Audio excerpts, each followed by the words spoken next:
চট্টগ্রামের বাঁশখালী উপজেলার পশ্চিম সরলা ইউনিয়নের ১ নং ওয়ার্ডে দিন দিন যেন বেড়ে চলছে হত্যাকাণ্ড ও চাঁদাবাজির মতো ঘটনা। তারা বিভিন্ন ব্যবসায়িক প্রতিষ্ঠানগুলো থেকে খণ্ড খণ্ডভাবে চাঁদা দাবি করে এবং চাঁদা দিতে অস্বীকৃতি জানালে হুমকি-দুমকি ও মারধরের অভিযোগ জানিয়েছেন এলাকাবাসী।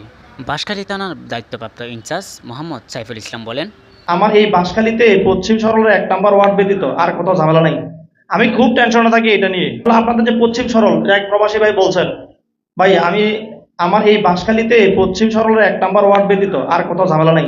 এদিকে আইনশৃঙ্খলা বাহিনীর তথ্যসূত্রে জানায়, তারা কোনো অভিযোগ পেলেই সাথে সাথে টহল, নজরদারি ও অভিযান পরিচালনা করে। এলাকাবাসীর প্রত্যাশা, দ্রুত আইনশৃঙ্খলা ব্যবস্থা ও সামাজিক উদ্যোগের মাধ্যমে বাঁশখালীর ১ নং ইউনিয়ন সরলকে আবারও নিরাপদ ও স্বাভাবিক জীবনে ফিরিয়ে আনা যাবে।